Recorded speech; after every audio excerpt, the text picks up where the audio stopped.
mga ka-technician, mga ka-DIY, mga ka-master. Meron po tayo ditong repair na ref. Ito po ay inverter. So Kondura po ang kanyang brand. Tapos nasa two-door po ito. Ayan. So sabi ng may-ari nito ay wala daw power.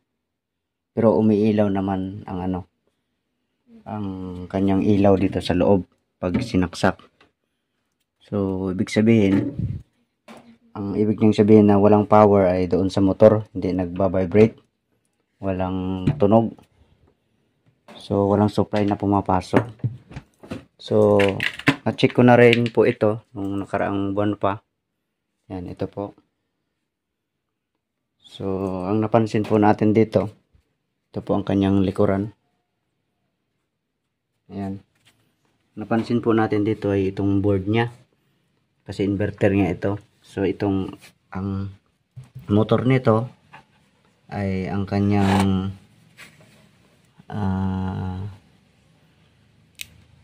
preyon nito ay R600A.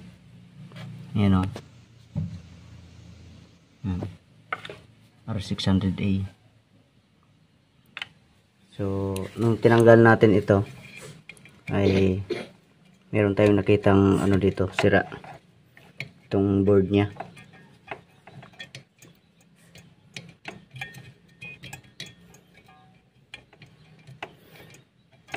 Ayan. So ito po ang kanyang mga sunog na piyesa. Ayan. Mapansin nyo po ito, sunog na sunog talaga. Ayan. Tapos dito rin ayan, sunog rin ito. So ang ginawa na lang natin, nag-order na lang tayo ng bago. Ito. So medyo may kaibahan ito kasi ang in-order ko ay ito, N6 yung nakalagay, pero yung dumating ay N1. So medyo may kaibahan dito sa kanyang board ID. Ayan. FMX, tapos 1935-25, 1935-25, Portoto, 442, tapos yung isa ay 314. So sana po ay mag-match ito. So yun po ang pagkakaiba, yung dulo. So sige, ikabit natin. Salpak muna natin ito.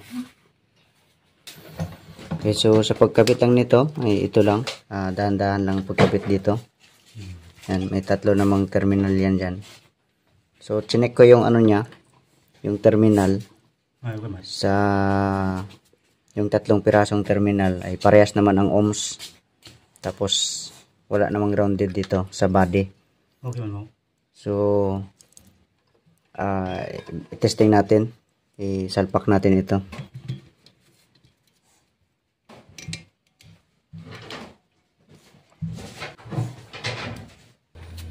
Ito na, nasalpak na natin.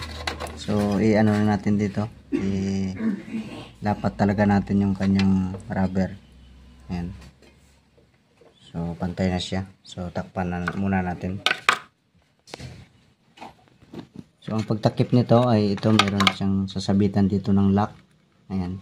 So dito muna mauna, dapat makapasok yung lock dito, tapos idiin lang dito banda sa taas. Ayan. So pag ganito po,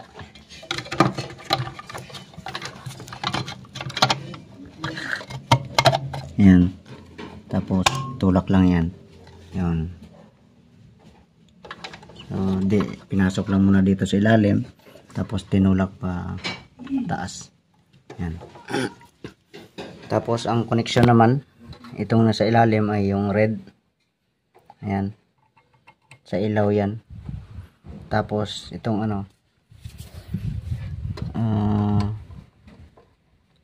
puti dun sa live, meron naman na neutral at saka live na nakalagay.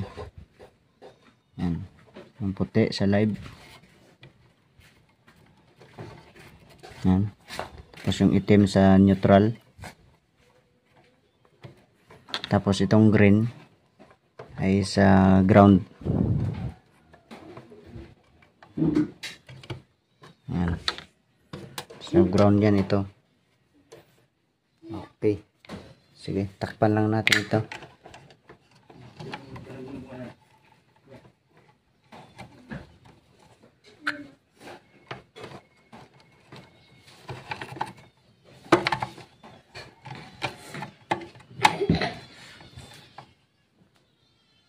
Dito lang, ganyan lang.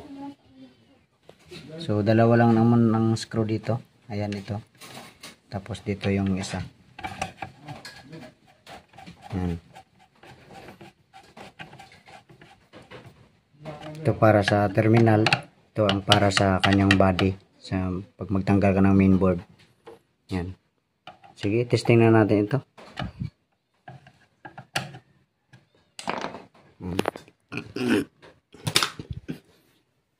I-check muna natin, double check natin kung may grounded o wala. So check natin dito sa plug, tapos dito sa ground. So ito nakakabit na yung isang spread sa isang linya. So dito sa ground kung mayroong resistance, so wala. Dito sa body, so wala man. Ayan o. So sa kabila, lipat natin sa kabila. Ito. Okay, sa ground. Yan. So 30 mega ohms.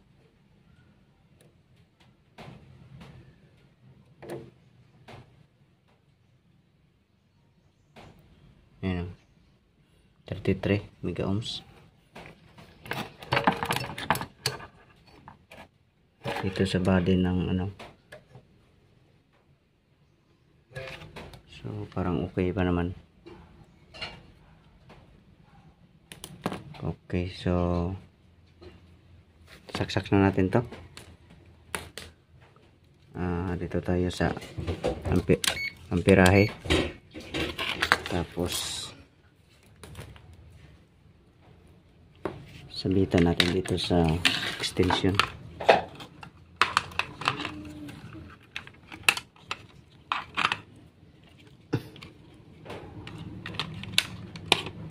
Yan. Okay. Saksak natin.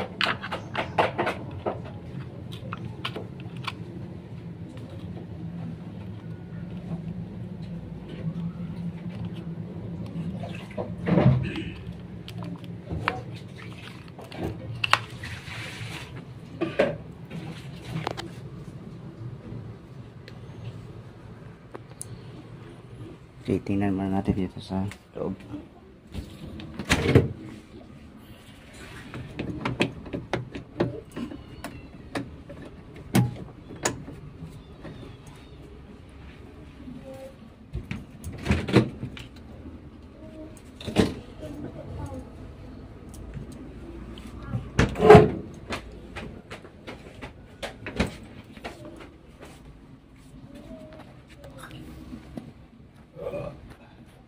Sige, ulitin natin.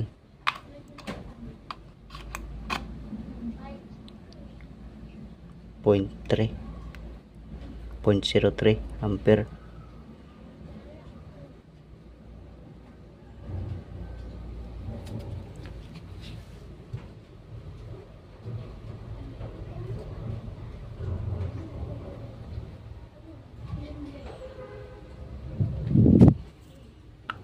Parang walang pumapasok na power.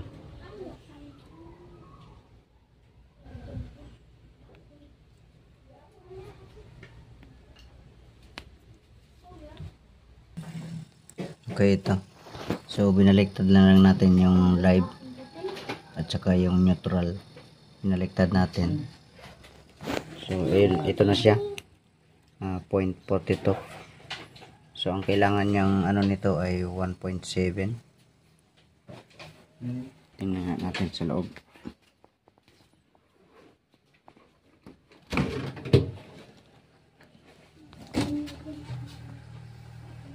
Ito.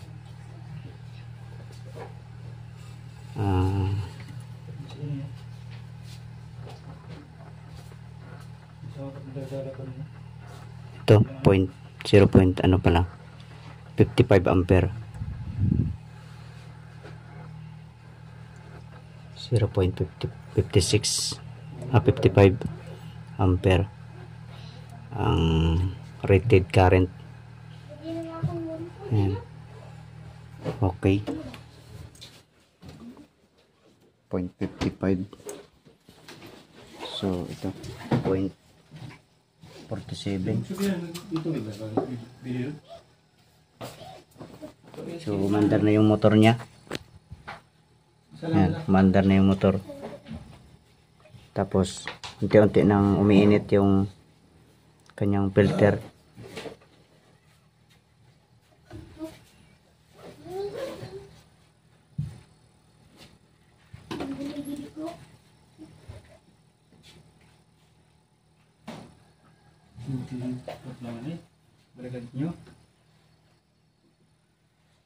Mandar na po. So buksan na lang natin mamaya kung maglamig na. So observe muna natin mga 15 minutes to 30 minutes. Okay. So bunutin muna natin. Tapos subukan natin ipalit yung dalawa na yun. Kung dito nga talaga ang dahilan kanina na ayaw umandar. So palit natin. Yan.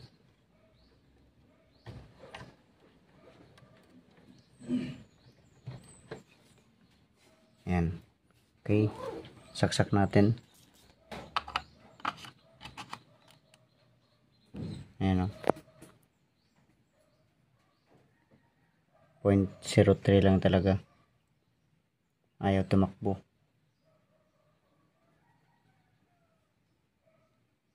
Ayan. Okay. Ano natin? Balik natin. Kasi yung nakalagay sa board sa ilalim yung live eh.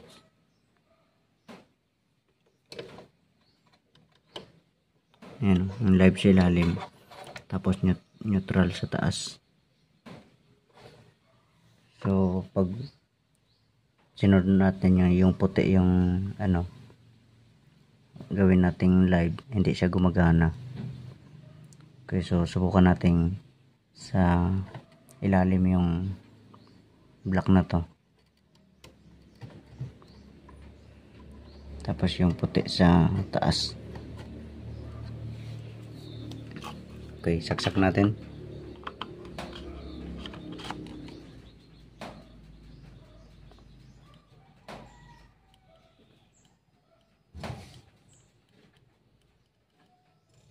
Ayan, mandar na siya.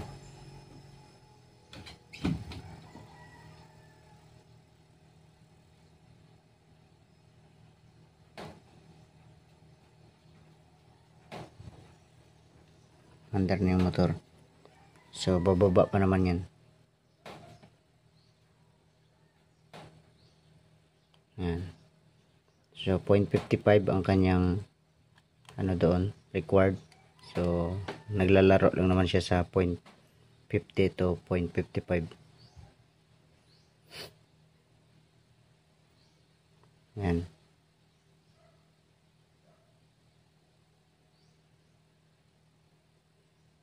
So observeran natin to. Ano na rin man, umiinit na rin man ang kanyang dryer. Sige.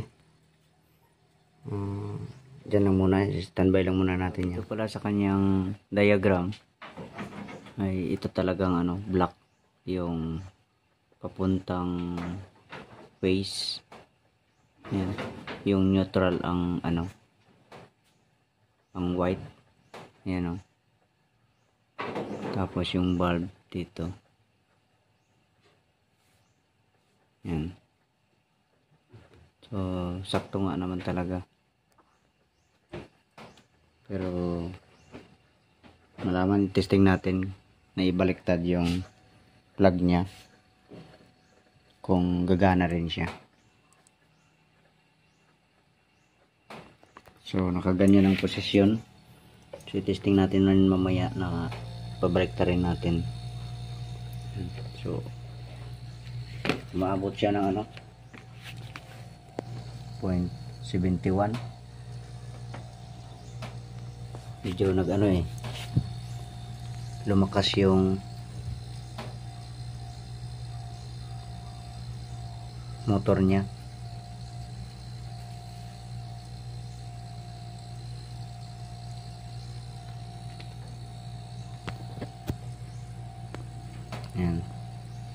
Yan siguro ang pinaka maximum niya. Dito kasi sa ano sa motor ang level niya dito ay 1.7 ampere. Ayan.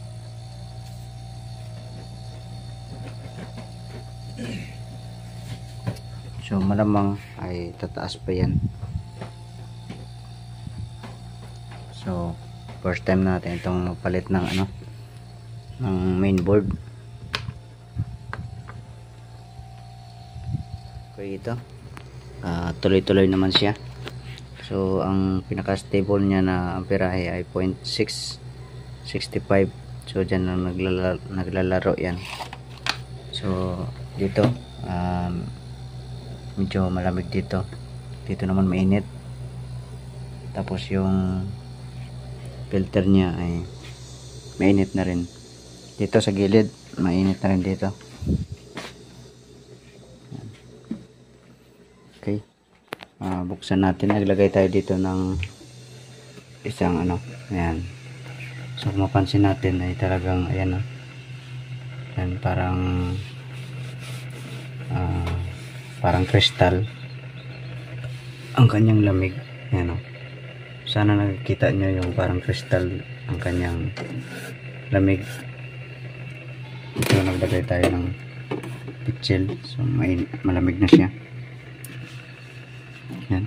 So maganda ang kanyang pagka create ng yellow kasi kristal yung ano niya, yung pag-form ng ice dito. So ganoon din sa baba. Ayan.